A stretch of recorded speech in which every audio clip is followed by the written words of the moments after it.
오늘 우리에게 주시는 하나님의 말씀은 예레미야 14장 19절부터 15장 4절까지의 말씀을 함께 보시겠습니다. 제가 읽겠습니다. 주께서 유다를 온전히 버리시나이까? 주의 심령이 시온을 싫어하시나이까? 어찌하여 우리를 치시고 치료하지 아니하시나이까? 우리가 평강을 바라도 좋은 것이 없고 치료받기를 기다리나 두려움만 보나이다. 여호와여, 우리의 악과 우리 조상의 죄악을 인정하나이다. 우리가 주께 범죄하였나이다. 주의 이름을 위하여 우리를 미워하지 마옵소서. 주의 영광의 보좌를 욕되게 마옵소서. 주께서 우리와 세우신 언약을 기억하시고 패하지 마옵소서. 이방인의 우상 가운데 능히 비를 내리게 할 자가 있나이까? 하늘이 능히 소나기를 내릴 수 있으리이까? 우리 하나님 여호와여, 그리하는 자는 주가 아니시니이까? 그러므로 우리가 주를 앙망하옵는 것은 주께서 이 모든 것을 만드셨음이니이다 하니라. 여호와께서 내게 이르시되 모세와 사무엘이 내 앞에 섰다 할지라도 내 마음은 이 백성을 향할 수 없나니 그들을 내 앞에서 쫓아내보내라. 그들이 만일 네게 말하기를 우리가 어디로 나아가리요 하거든 너는 그들에게 이르기를 여호와께서 이와 같이 말씀하시니라. 죽을 자는 죽음으로 나아가고 칼을 받을 자는 칼로 나아가고 기근을 당할 자는 기근으로 나아가고 포로될 자는 포로됨으로 나아갈지니라 하셨다 하라. 여호와의 말씀이니라. 내가 그들을 네 가지로 벌하리니 곧 죽이는 칼과 찢는 개와 삼켜 멸하는 공중의 새와 땅의 짐승으로 할 것이며 유다 왕 히스기야의 아들 므낫세가 예루살렘에 행한 것으로 말미암아 내가 그들을 세계 여러 민족 가운데에 흩으리라. 아멘. 선지서가 어려운 이유는 그 내용이 상당히 엄중하고 무섭기 때문입니다. 예레미야는 이스라엘 남왕국 유다가 망하던 때의 선지자로서 유다 백성들에게 너희들의 죄가 너무 커서 이제 다른 방법이 없다. 바벨론의 포로가 될 것이니 순순히 잡혀가라. 이런 메시지를 전달하는 역할을 맡아서 백성들의 미움을 삽니다. 백성들이 예레미야를 미워하는 것은 그들의 자기 기만 때문이라고 했습니다. 우리는 하나님의 특별한 선민이고 율법이 있고 언약이 있고 제사가 있고 하나님이 세우신 왕이 있는 나라인데 우리가 어찌 이방 나라에 우상을 섬기는 다른 나라에 패할 수 있다는 말이냐, 이렇게 예레미야를 반대하고 그 선포하는 말들에 대하여 정당한 반응을 보이지 않았습니다. 예레미야 11장부터 시작해서 20장까지의 내용은 계속 하나님께서 유다의 죄악을 지적하시고 분노하시고 이 심판은 바꿀 수 없다라고 엄중하게 말씀하시는 중이고, 또 백성들은 예레미야가 전하는 이 말에 대하여 반발하고 예레미야는 하나님과 백성 사이에서 고뇌하는 그런 장면들입니다. 하나님은 예레미야에게 심지어 너는 이 백성을 위하여 기도하지 말라 라고까지 말씀하시므로 유다를 향한 하나님의 심판을 바꿀 수 없음을 엄중하게 말씀하시고, 그리고 역사적으로 실제로 우리가 아는 바와 같이 70년 바벨론 포로 생활을 하게 됩니다. 예루살렘 성은 무너지고 성전도 회파되고 모든 것을 다 빼앗기고 그 백성들은 바벨론의 포로가 되어 긴 세월을 노예 생활을 하게 되었고, 마지막 왕인 시드기야는 두 눈이 뽑혀서 붙잡혀가는 그런 참담한 역사적 징벌을 당하게 됩니다. 우리는 선지자라 그러면 하나님의 뜻을 전하기 위하여 와서 회개를 촉구하고, 너희가 잘못한 것을 돌이켜 하나님 앞에 순종하라, 이런 말을 전하는 사람인 줄 알고 있습니다. 그러나 선지자의 역할은 그것보다 조금 더 가서 잘못을 꾸짖고 회개케 하기 위하여 애쓰는 중재자로서 백성들을 향하여 하나님의 뜻을 엄중하게 전할 뿐만 아니라 하나님 앞에는 또 백성의 대표로 용서를 구하는 자 노릇을 해야 합니다. 그래서 이 예레미야서 내내 일어나는, 그리고 뒤에 예레미야 애가에서 보듯이 그가 밤낮 울고 괴로워하는 이유는 하나님도 마음을 돌이키지 않고 백성도 마음을 돌이키지 않아서 그 사이에서 예레미야는 고뇌하는 것입니다. 지금 이 15장 1절에서 보았듯이 하나님이 뭐라고 고집을 부리시느냐 하면, 모세와 사무엘이 와도 내 마음은 이제 바꾸지 못한다, 그렇게까지 얘기하시니까 예레미야는 가운데서 그 고통을 고스란히 겪는 것이죠. 예레미야 20장에 가시면 이 예레미야의 그 괴로워하는 모습이 여기에 적나라하게 드러나는데, 우리 이미 여러 번 봤지만 거듭 확인할 필요가 있습니다. 예레미야 20장 7절입니다. 여호와여, 주께서 나를 권유하심으로 내가 그 권유를 받았사오며 주께서 나보다 강하사 이기셨으므로 내가 조롱거리가 되니 사람마다 종일토록 나를 조롱하나이다. 내가 말할 때마다 외치며 파멸과 멸망을 선포하므로 여호와의 말씀으로 말미암아 내가 종일토록 치욕과 모욕거리가 됨이니이다. 내가 다시는 여호와를 선포하지 아니하며 그의 이름으로 말하지 아니하리라 하면 나의 마음이 불붙는 것 같아서 골수에 사무치니 답답하여 견딜 수 없나이다.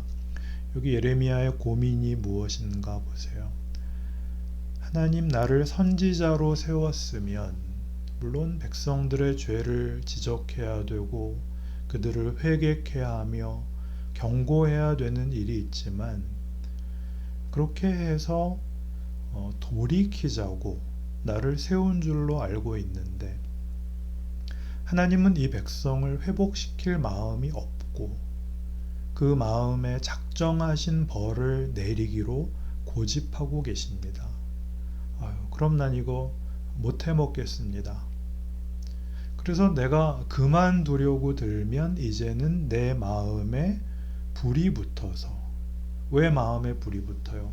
이대로 나마저 없어지면 하나님의 이 고집, 심판과 분노가 그냥 떨어질 거니까 참을 수가 없고, 그래서 백성들에게 와서 다시 회개해라, 회개해라, 심판이 임박했다 라고 외칠 수밖에 없고, 또 하나님께도 용서해 주십시오, 용서해 주십시오 라고 내가 아니할 수가 없습니다. 나보고 어떡하란 말입니까? 이렇게 되어 있는 것입니다. 얼마나 그가 고통스러워 하느냐 하면 같은 20장 14절 이하를 보시면, 내 생일이 저주를 받았다면, 나의 어머니가 나를 낳던 날이 복이 없었다면, 나의 아버지에게 소식을 전하여 이르기를 당신이 등남하였다 하여 아버지를 즐겁게 하던 자가 저주를 받았다면, 그 사람은 여호와께서 무너뜨리시고 후회하지 아니하신 성읍같이 되었다면, 그가 아침에는 부르짖는 소리, 낮에는 떠드는 소리를 듣게 하였다면 좋을 뻔하였나니, 이는 그가 나를 태에서 죽이지 아니하셨으며 나의 어머니를 내 무덤이 되지 않게 하셨으며 그의 배가 부른 채로 항상 잊지 않게 하신 까닭이로다.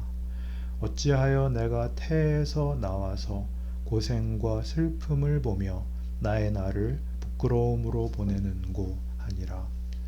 우는 겁니다.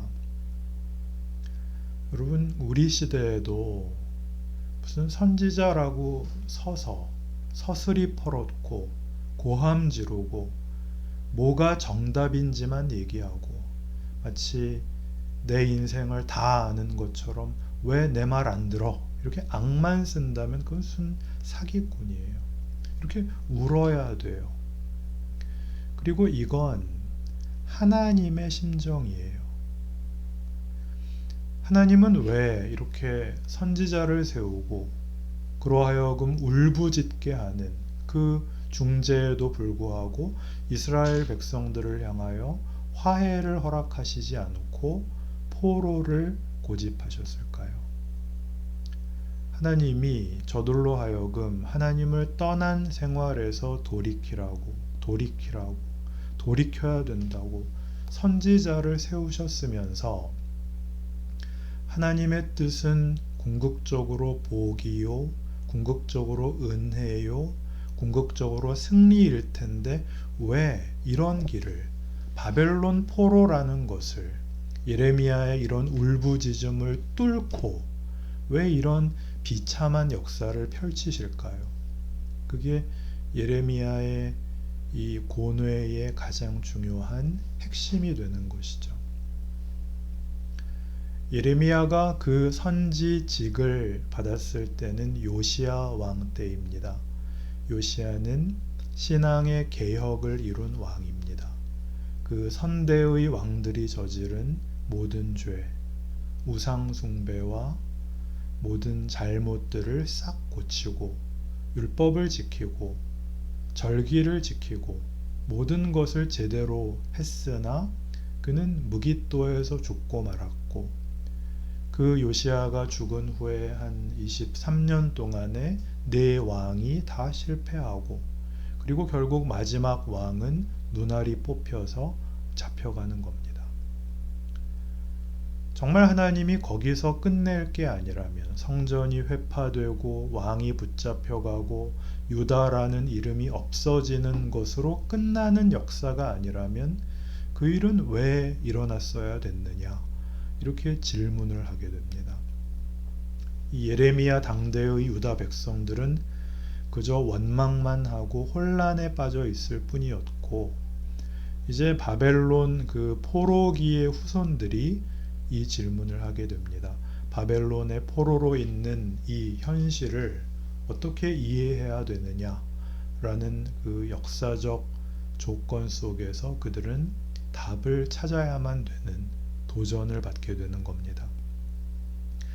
하나님이 우리를 포기하신 거라면 그때 다 죽었어야 맞는데, 아니 복을 주시기 위함이었다면 그 전에 우리를 회개시켜야 맞는데, 우리의 죄악을 인하여 포기하지도 않고, 그렇다고 그때 무슨 수를 써서라도 이렇게 합의하시지 않고 이렇게 포로가 되게 하신, 이미 일어난 역사적 현실, 바벨론의 포로 생활 속에서 유다 사람들은 이 예레미야의 예언과 자기 선조들의 결정과 그리고 하나님의 행하심에 대해서 다시 생각을 할 수밖에 없게 되는 것입니다. 왜요? 실제로 일어난 역사이니까, 현실이니까.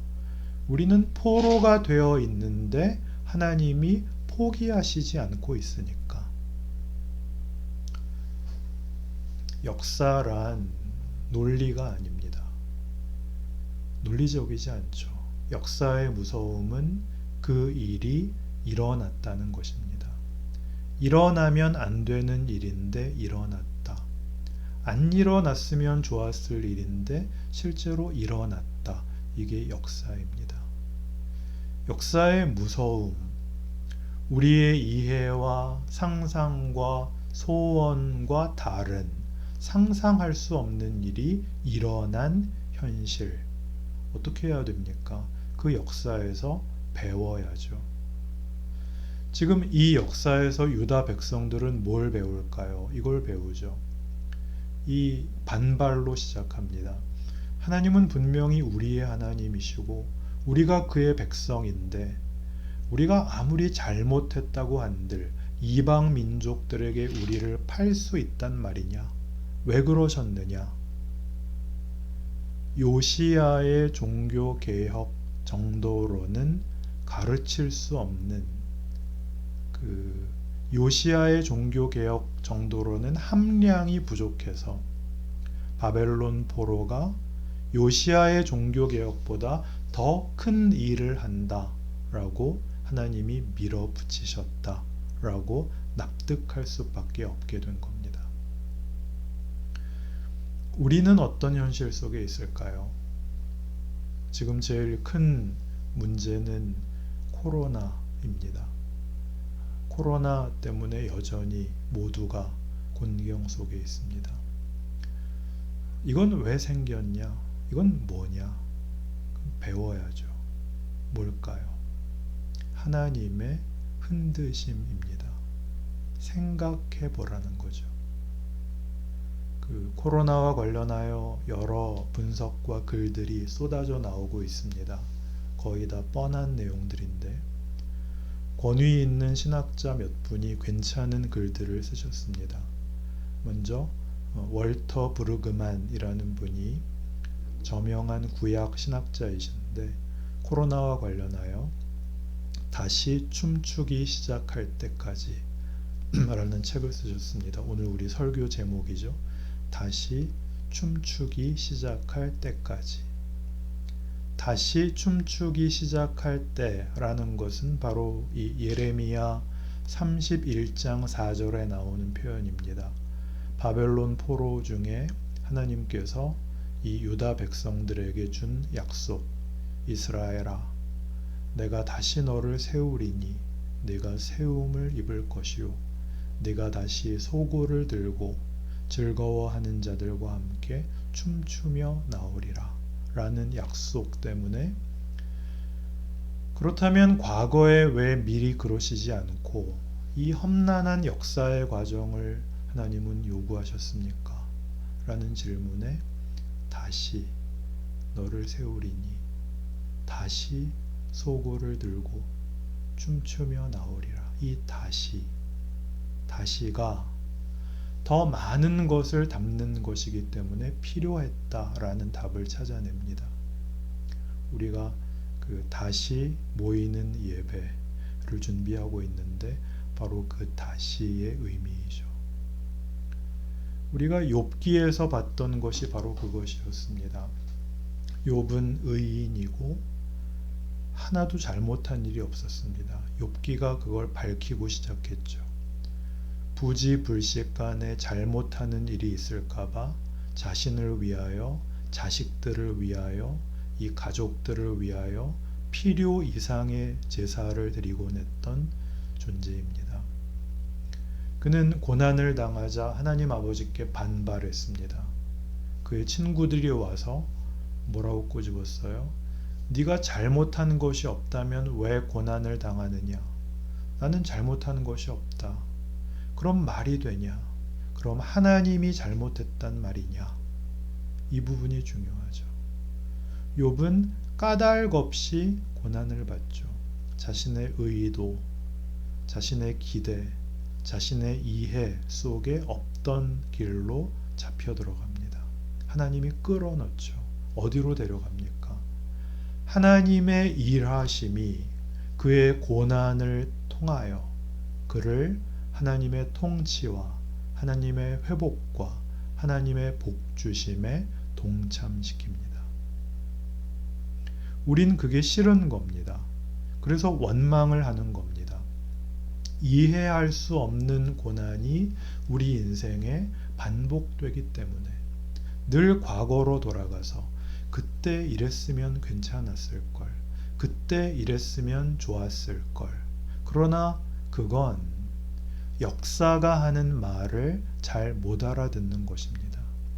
그게 너희한테 손해가 아니야. 이렇게 말씀하시는 하나님을 외면하는 것입니다.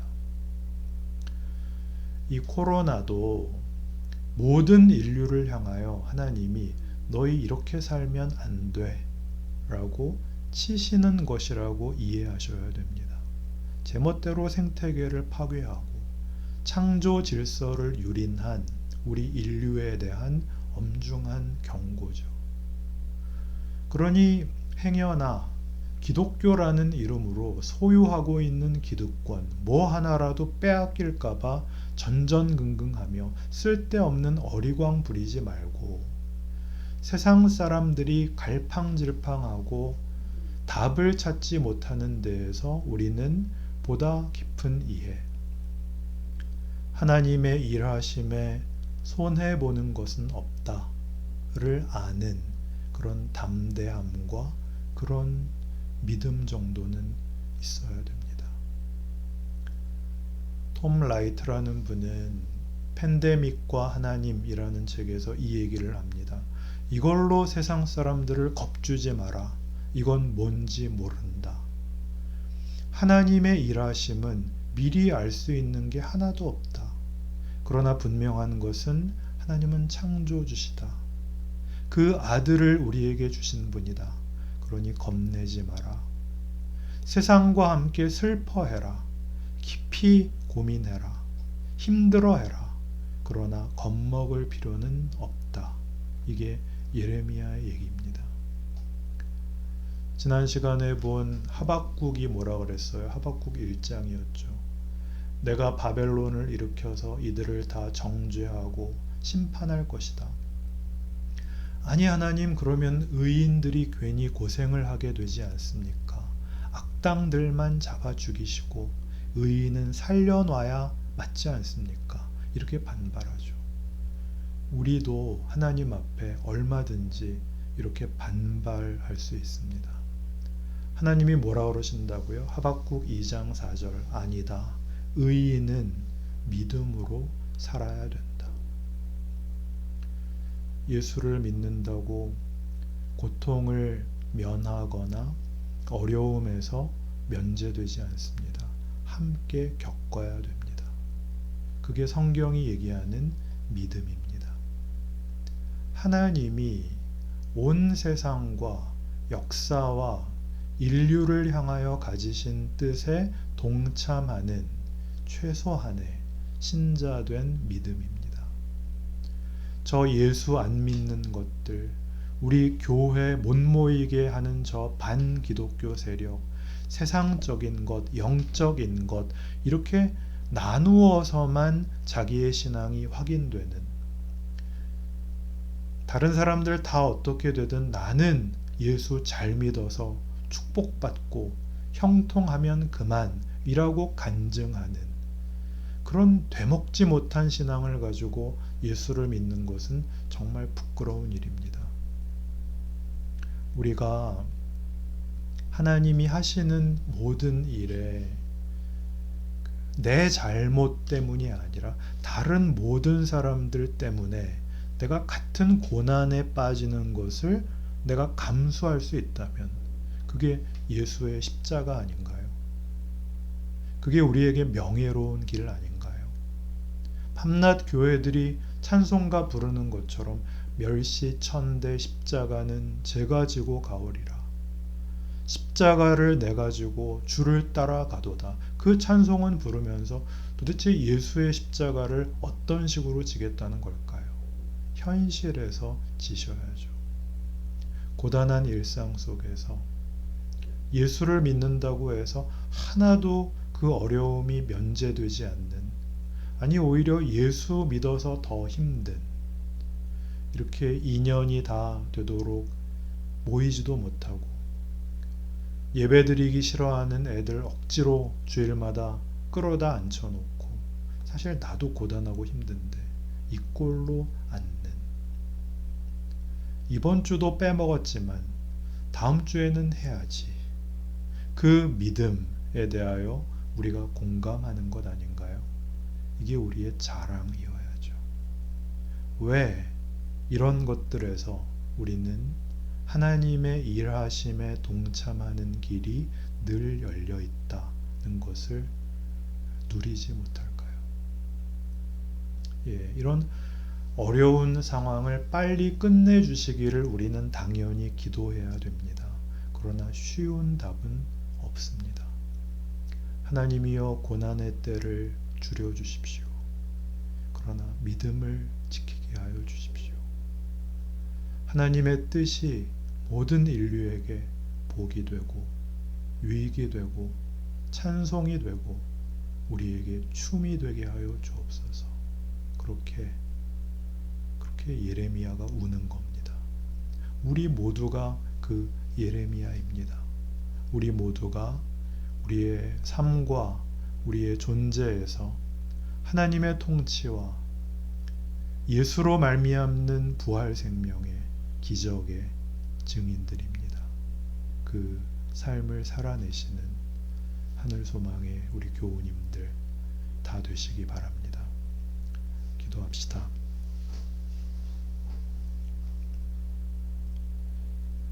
하나님 아버지, 하나님의 진정성과 그 권능과 그 크심을 인정합니다.